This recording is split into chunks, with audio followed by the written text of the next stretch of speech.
یا زما رول کومه ښځه چې هغه د خپل خاوند خیل ساتي او عزت کوي نو الله جل شانه هم په بے غیرت کوي. نه ویم ځان نه ویم التاب احمد د ځان نه وي د چا نه وي د قرآن نه دلیل در کوم. ایوب علیه السلام ډیر صبر کوونکی پیغمبرو داغه بیبي وا رحمت نو رحمت او دا د چا لور وا دا د یوسف علیه السلام نسۍ وا د منشا لور وا او دا د یوسف علیه السلام بچیو نو د یوسف علیه السلام نسۍ شوله. ایوب علیه السلام ته الله پاک ډیر مال او دولت ورکړیو اوښان او ګډې او شیلنګي او غواګانې خیسته شکل پیغمبران خو ځان نم خیسته ایوب علیه السلام ډیر خیسته دی ځواني دا علم دی پیغمبري دا وحی راځي قوم دی بچی دا ښځې دي بچین دي لونه دي مالونه دي اوس پیغمبري علم هم شو او مال هم شو نو بس دا څومره لوی امتیاز دی د الله جل شانه دپاره د دې عبادت په ډېر اسمان ته خاطر شیطان الله جل شانه ته ورغی اے الله شیطان الله جل شانه ته اے الله دا ستا بنده دی ته چې د صفاتونه کې او ستا فرشتې چې اسمان کې د صفاتونه کوي دا خو به خود ستا عبادت کوي دا دومره رحم دې پې کړی مالونه او اولادونه او بیبیانې او ځواني او صحت ته دې داواله دا خو دې وکړي. الله جل شانه شیطان ته څه فرمایل زه ورشه تا ته مې څه ناڅه تسلط درکړه په ایوب علیه السلام باندې زه زما دا بنده چک که دا معلوم که چې څه کوي چې دا په بیمارۍ کې دا په غربت کې ما یدی او که نه مې یدی شابه شیطان راغی الله ورته څه ناڅه اختیار ورکړه مفسرینو حضراتو لیکلي دا اوښان یې مړه شولو چې اوښان یې مړه شو ایوب علیه السلام خبر شو همدغه شیطان ورته یو چا په شپونکي په جامه کې راغی هغه اوښان دې ټول مړه شو اور پرې راغی وسوځېدل ختم شو و الحمدلله الله را کړي والله واغستل ټیک ده دغه رنګې وزې مړې شولې ګډان هم مړه شولو سره سپین هم وسوځېدل د دې په ځای چې عبادت کې کمی راشي ایوب علیه السلام عبادت نورم سوا که د الله حمد او ثنا شیطان الله ته ورغی الله وای د ډېر ښه صحت دی باچهي ده دا صحت چې د سره دا بستا عبادت کوي دومره ښایسته صحت دی ورکړی الله جل شانه ته فرمایي ځه دغه صحت باندې واخلم ورشو چې بیا څه کوي شابه زما دا بنده چیک کا دا وازمایه دا ازمیخ کې امتحاني که زما پیغمبر شابه ایوب علیه السلام ته ورشو شیطان چې ځمکې ته راغی الله جل شانه په ایوب علیه السلام باندې بیماري کېښودله وایرس ورته لګېدلی و بس بیماری ورته ولګېدله چې بیماری ورته ولګېدله نو ایوب علیه السلام مالونه لاړل بچي ورته الله مړه کړل لوڼه یې مړې شولې اوس په صحت باندې الله جل شانه وایرس ولګول بیمار شو بس خلکو ته لاس واغست دوستانو ته لاس واغست برحال دغه یو بیبي د یوسف علیه السلام دا نسۍ رحمت بیبي دا ورسره پاتې شوله نورې بیبیانې هم لاړلې هر څوک ګاونډ هم لاړل ملګري هم لاړل تربوران هم لاړل ایوب علیه السلام په یو کنډر کې په یو ځان لذي کې پروت دی او دغې بیبي به مزدوري کوله دا تاسو ته دې پورې ویم چې کومه بیبي کومه ښځه په خاوند باندې غیرت وکړي الله پې غیرت کوي د الله غیرت ته اوس ګوره زه نه ویم قرآن وایي زه نه ویم قرآن وایي غوږ شه ورته دغه بیبي به مزدوري کوله او ایوب علیه السلام ته به یې څه خوراکه راوړله او بس پخپله به یې په خوله مبارکه کې ورکوله په دې باندې ګزاره کېده یو ښځه دا ښځه یو وخت کې لږه تنګه شوه ایوب علیه السلام ته خو پیغمبر مستجاب الدعوات دی ولې د الله پاک نه غواړي چې دا صحت دې ټیک شي ستا خبره خو الله مني ایوب علیه السلام ورته وایي بیبي ما اتیا کاله اویا کاله صحت تیر کړی بادشاهي مې کړې ده بچي مې وو لوڼه مې وي مالونه او سره سپین وو یاره زه د الله نه شرمېږم که اتیا کاله ما باندې دا بیماري تېره شوه نو د هغې نه وروستو به الله ته سوال وکړم چې الله ما ټیک کړي ورنه نه کوم ما ته حیا راځي د الله نه دې ته صبر بس بیبي ومنله چې بس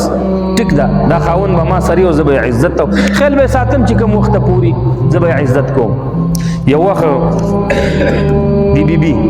شیطان ورته مخې ته راغی وایي ته خپل خاوند ته ووایه چې یو مچ نه دی مچ دا د پلان کې قبيلي په نوم باندې یو مچ دی ذبح کی یو مچ نه دی دینه د سر داسې کټ کی چې دا د پلان کې قبيلي د بوت په نوم باندې ما نو دا به ټیک شي خزه خو وای چې راشه دا معمولی عمل دی دا دیو کې کنه ایوب علیه السلام به ټیک شي صحت به ورته ملو شي چې دا ورته ویل مفسرین حضرات نور خبرې لیکلي خو ما درته یو ویل وای د څه خاوند یو خسته سړی راغلی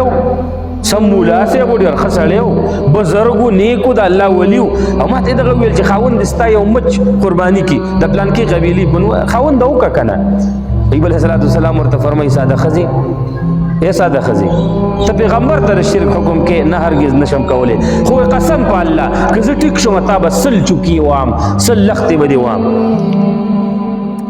خزي توبه وستا ته ما خبره نه ده کړې پیغمبر پشان کې درن لګ بیا د بیو شولا بیا بداسې نو کوم خاوند ما بد کړ ایوب علیه السلام ورته فرمایي نه تا ډیر بد کړ سل چوکي سل لخته بده وام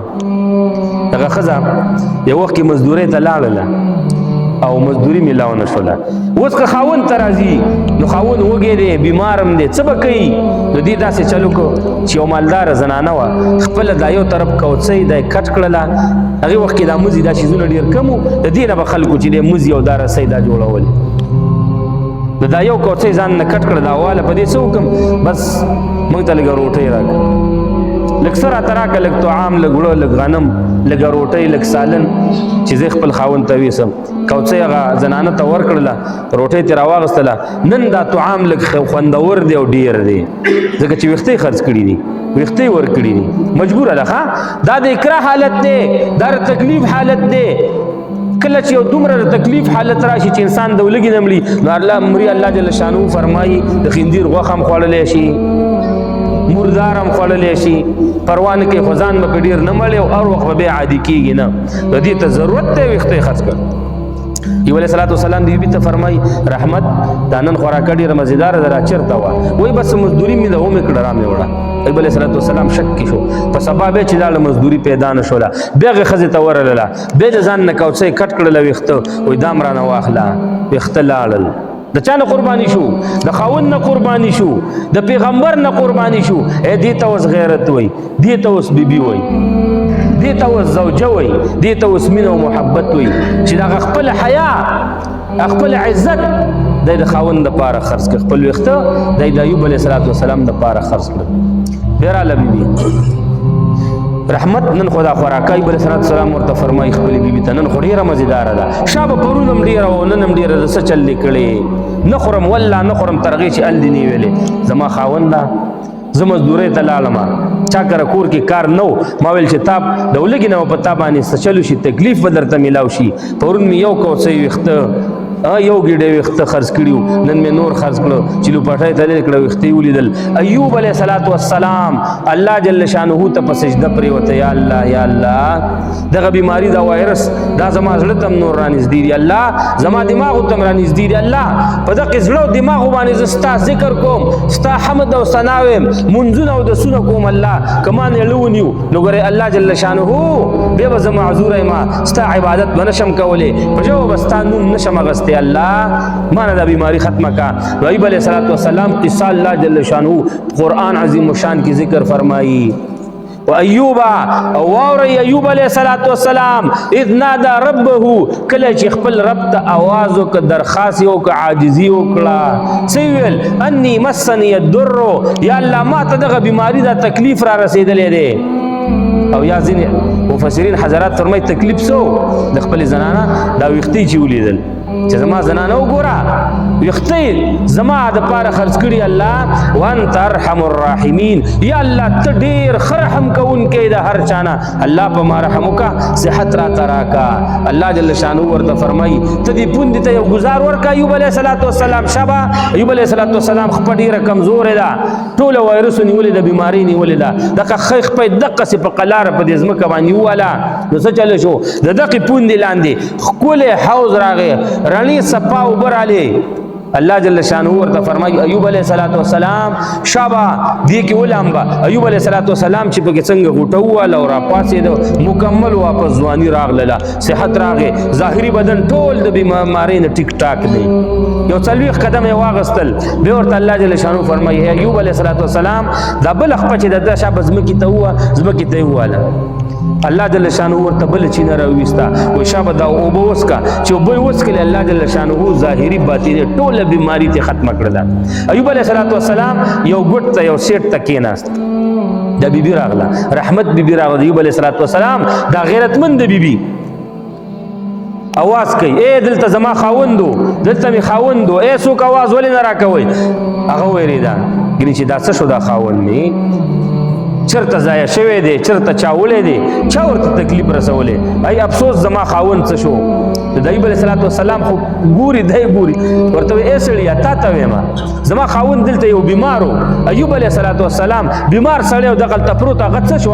چاولې دی، هغه ته څه تکلیف ملاو شوی دا ولې زین ګورم؟ وای ته خپل خاوند پیژنې او ولې نه پیژنم؟ وای ته ما ته صحیح وګوره، زګین ایوب علیه السلام نه اے وای ما پورې ټوکې مکو. هغه غریب بیمار دی او بدن ته وایرس لګیدلی دی، د و کالو نه دغه ته پروت دی. مفسرین حضرات فرمایي چې څوک وایي و کاله و میاشتې و ورځې بیماری وه، څوک وایي 18 کاله، څوک وایي 3 کاله پورا، خو برحال بیماری اوږده بیماری وه. وایي ته ما ته صحیح وګوره، هغې چې ورته ولیدل وایي ته ایوب علیه السلام خو نه نه وایي څه نښې نښانې پیژنې؟ او پیژنم. ایوب علیه السلام چې کله خاندي زه پیژنم. جټ خاوند په خندا شو، ایوب علیه السلام ښځه ورته ته ایوب علیه السلام ای ښځې الله جل شانه صحت راکړو. نو الله جل شانه فرمایي هغه بچي مې ورته ورکړل، بیبیانې مې ورته ورکړلې، او مال او دولت مې ورکړو، څومره باران یې پې وکړو. الله جل شانه ورباندې د ملخانو د جنت د سرو زرو د ملخانو باران یې پې وکړو، او ورته وایي راټولوه ایوب علیه السلام اخله صبر دې کړی دی. نو اوس خو هغه خبرې ته راځم، دغې ښځې ته خو ایوب علیه السلام قسم کړی دی چې تا به زه 100 چوکي وام، تا ماته تکلیف راکړه 100 لختې به دې وام. الله جل شانه پې غیرت کوي. په قرآن عظیم الشان کې قصه فرمایي، الله جل شانه ورته فرمایي خذ بیدک ضغثا، داسې مه کوه چې یو لخته رالی او دا به پې وې 100 چوکي، نه داسې وکړه یو ګېډۍ راواله، یو ګېډۍ د 100 چوکو وشماره او یو غرب پې رحمت بیبي ته ورکه، یو ګزار پې ورکه، بس تا دا قسم چې دی حانس کېږي به نه، ولا تحنس، او په تا باندې به قسم کفاره نه راځي. ګوره الله پې څومره غیرت وکړو. هغه قسم کړی چې 100 لختې به وام. الله جل شانه ورته طریقه ښیي، نه نه نه د لختو ګېډې دې ته حیله وایي، او الله جل شانه ورته حیله برابره کړه. ولې؟ د خاوند عزت یې کړی، د خاوند احترام یې کړی، د خاوند قدر یې کړی، د خاوند په سخته کې په کار راغلی ده. نو الله جل شانه په غیرت وکړي، یو ګزار یې ورکړ او دغه قسم نه خلاصه شو، دغه تکلیف نه الله جل شانه بچ کړله. نو ای زما ورونو، ای زما